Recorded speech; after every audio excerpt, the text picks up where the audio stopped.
मेरे दादाजी अक्सर मुझे बहुत सुंदर सुंदर कथाएं पुराणों की या रामचरितमानस की कथाएं अक्सर सुनाया करते थे। और मेरे दादाजी को तो लगभग पूरी रामचरितमानस कंठस्थ थी, तो मैं उनसे बहुत प्रभावित रहता था।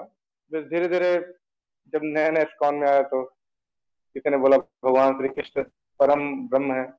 जब बच्चा था तो राम जी को परम ब्रह्म मानता था, तो जाहिर सी बात है उसमें बचपन जैसा मानसिकता था।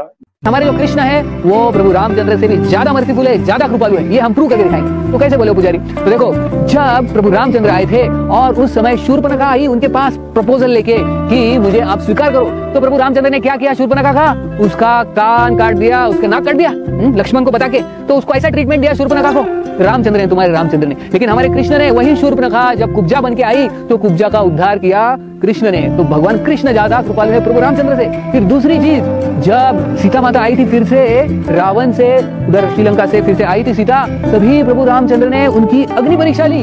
हालांकि सीता पूरी शुद्ध थी, लेकिन फिर भी प्रभु रामचंद्र बोले नहीं, तुमको अग्नि परीक्षा देने, तुम शुद्ध हो या नहीं। लेकिन देखो हमारे कृष्ण है, जब वो गए और जो 16,100 जो रानियां थी, जो बड़े राजा की बेटियां थी, उनके वो हालांकि नरकासुर के महल में इतने दिनों तक रही, लेकिन फिर भी भगवान ने उनको स्वीकार किया, सबके साथ विवाह किया। उन्होंने कुछ अग्नि परीक्षा वगैरह नहीं ली, उनको ऐसे ही स्वीकार किया। 16,100 जो बेटियां थी बड़े बड़े राजाओं की, हालांकि बाहर रह चुकी थी वो, इसलिए भगवान कृष्ण ज्यादा कृपालु है प्रभु रामचंद्र से। और तीसरी बात, तुम्हारे जो प्रभु रामचंद्र है, उन्होंने बंदरों को कितने काम में लगाया, इतना काम दिया उनको कि ये बड़ा ब्रिज बांधो। जो ब्रिज इतना बड़ा 100 योजन यानी 800 माइल लंबा ब्रिज था, उसको बांधने में सब बंदरों को लगाया। कितना मेहनत करवाया तुम्हारे प्रभु रामचंद्र ने। लेकिन वही बंदरों को हमारे कृष्ण ने क्या किया? माखन खिलाया। माखन खिलाया। जब प्रभु कृष्ण के घर पे ये बंदर आते थे तो उनको फ्री में इतना सारा। कृष्ण तुम्हारे प्रभु रामचंद्र से ज्यादा कृपालु है, इसलिए हम कृष्ण की भक्ति करेंगे और प्रभु रामचंद्र की नहीं, ऐसे उन्होंने प्रूव करके दिया। तो प्रभु रामचंद्र से ज्यादा जो कृष्ण है वो ज्यादा कृपालु है, ये हम देखते हैं। बहुत बहुत धन्यवाद। हरे कृष्ण। एक बहुत बड़ा नुकसान किया इस्कॉन वालों ने, जो नहीं करना चाहिए। तो उन्होंने न जाने कहां से उनको मिल गया प्रमाण।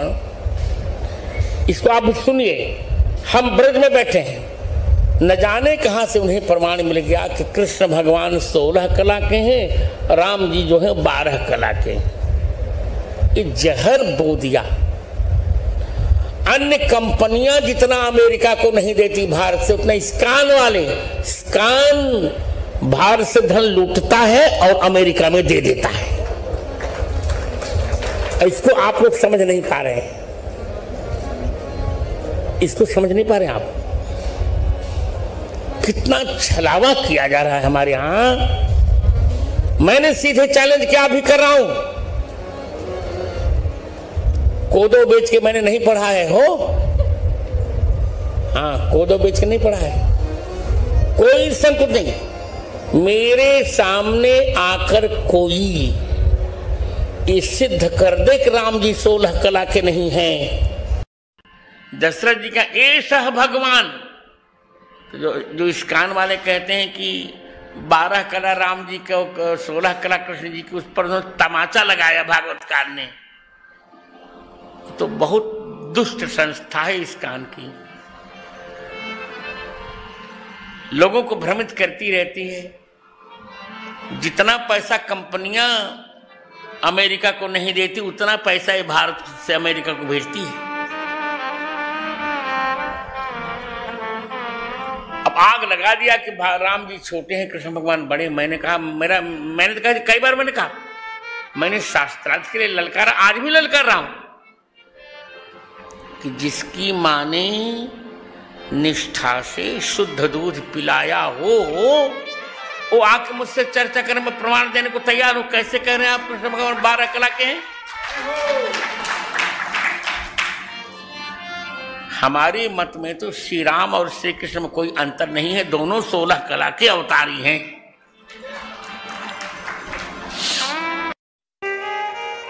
हमारे यहां कोई भेद नहीं है। इस्कॉन वालों की तो नीति यही डिवाइड एंड रूल। जो अंग्रेजों की नीति वही उनकी नीति है। वो कहते हैं कि रामकृष्ण में भेद है, जबकि बिल्कुल गलत बात। इसलिए अमेरिकान वालों का यह भ्रम केवल हमको हमारे में फूट डालने का है। उनकी तो नीति ही यही है। एक नाटक हुआ खड़ा करके हमारे ब्रजवासियों को सबको ठगा उन्होंने। सारा पैसा गया अमेरिका। अब हम लोगों को सतर्क रहना है। हमारी परंपरा है, हम भारतीय हैं और भारतीय होने के कारण कश्मीर से कन्याकुमारी तक, हिमालय से सेतुबंध रामेश्वरम तक संपूर्ण भारत हमारा है। हम एक हैं।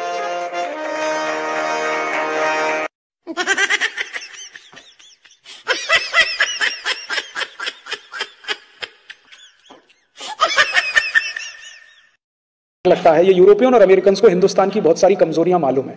आप कल्पना करो कि अमरीकियों ने हिंदुस्तान में आके मंदिर खोल दिए कुछ, क्योंकि उनको मालूम है बहुत चढ़ावा आता है भारत। मुझे सबसे बड़ा डर इस सेक्टर पे लग रहा है, क्योंकि सर्विसेज में ये भी आते हैं, मंदिर भी सब सर्विसेज में आते हैं। तो अभी तो उन्होंने चर्च खोले हुए हैं, तो चर्च में कुछ लोग जाते हैं, कुछ नहीं जाते हैं। अगर मान लीजिए उन्होंने हनुमान जी का एक मंदिर बना दिया और किसी अमेरिकन कंपनी ने उसको बना दिया, तो भारतवासी कहेंगे देखो कितने राम भक्त हैं, ये हनुमान जी का मंदिर बना दिया, चलो। तो भारत वाले सब जा जाके अपनी कमाई भी उसमें डालेंगे, वो पैसा सीधे अमेरिका जाएगा, क्योंकि उनको मालूम है भारत में सबसे आसान है, एक हनुमान जी का मंदिर बना दो, संतोषी माता का एक मंदिर बना दो, दुर्गा माता का एक मंदिर बना दो, जितना चाहो उतना चढ़ावा ले लो, गरीब से गरीब गाँव में ले लो। जो गाँव भुखमरी का शिकार है वो भी मंदिर में 10-20 लाख रुपए दान कर देता है। अगर वो इस सेक्टर में घुसे, यहां उन्होंने एक्सप्लॉइट करना शुरू किया, तो आप सोचिए फिर झगड़ा होगा। हमारे जैसे आदमी जाएंगे, कहेंगे भैया स्वदेशी मंदिर में जाओ, और उन्होंने विदेशी मंदिरों की लाइन खड़ी कर दी। और ये कोई मैं गलत नहीं कह रहा हूं, ये ठोस आधार पे। आपको मालूम है एक अमेरिकन संस्था भारत में काम करती है, इस्कॉन, है कि नहीं? मैं कोई हवा में बात नहीं कर रहा हूं। इस्कॉन नाम की एक अमेरिकन संस्था भारत में काम करती है। उसने कृष्ण भगवान के मंदिर खोले हुए हैं, और वो मंदिर उनके कमाई के सबसे बड़े सोर्स हैं, क्योंकि इन मंदिरों पर इनकम टैक्स भी नहीं है, और सारा का सारा प्रॉफिट इन मंदिरों के माध्यम से अमेरिका ट्रांसफर होता है। आपको मालूम है इस्कॉन मंदिर में, बेंगलोर का इस्कॉन मंदिर इतना प्रॉफिट अमेरिका भेजता है जितना अमेरिका का कॉलगेट कंपनी नहीं भेज पाता एक साल में। अमेरिकन कॉलगेट कंपनी भारत में जितना कॉलगेट बिक्री करके नेट प्रॉफिट अमेरिका भेजता है, उससे 3 गुना ज्यादा अकेले बेंगलोर का इस्कॉन मंदिर भारत का पैसा अमेरिका ट्रांसफर कर देता है। और बेंगलोर से भी बड़ा इस्कॉन मंदिर दिल्ली में है, और उससे भी बड़ा इस्कॉन मंदिर मुंबई में है, और उससे भी बड़ा इस्कॉन मंदिर मथुरा में हो गया है, भगवान कृष्ण की छाती पर, वहीं पे। और धुआंधार चढ़ावा आता है उसमें, और वो चढ़ावा करने वाले हम हैं, हमारे ही भाई बहन हैं जो उस इस्कॉन मंदिर में मेंबर है, और उनको वहां भक्ति समझ में आती है। उनको राम हरे कृष्ण हरे बोलना भी नहीं आता। हमारे भारतवासियों को वहां बहुत भक्ति दिखाई देती है। देखो कितने भक्त हैं, यूरोप से आए हैं, गोरी चमड़ी वाले हैं, एसी में रहते हैं, देखो फिर भी राम का नाम ले रहे हैं, कृष्ण का नाम ले रहे हैं। हम तो सरल हृदय के, तरल हृदय के, कभी भी पिघल जाएं, किसी को भी अपना मान लें, तो हम तो चालू हो गए। हमने इनको मंदिर भी बना के दे दिया, उनको चढ़ावा भी दे रहे हैं। अभी तो ये इस्कॉन मंदिर रिस्ट्रिक्टेड है, नेक्स्ट ईयर से ये ओपन हो जाएगा पूरा मार्केट। इसमें अमेरिकन और यूरोपियंस घुस गए तो क्या करेंगे? लाखों करोड़ों रुपए ले जाएंगे आपके देश में, कुछ नहीं कर सकते। और इनकम टैक्स भी फ्री है टोटल, वहां पे टैक्स भी नहीं देना है उनको। तो सर्विसेज का सेक्टर इतना बड़ा है, इतना वास्ट है, जिसमें कोई भी अमेरिकन यूरोपियन घुस सकता है, कुछ भी करके यहां से पैसा कमा के ले जा सकता है। छोटी छोटी बातों में वो पैसा कमाएंगे आपके देश में आके। जो बातें आपके लिए सहज हैं, स्वाभाविक हैं, आप उनकर एक कल्पना नहीं हो सकती। बेंगलोर, तो आपने देख लिया कि जो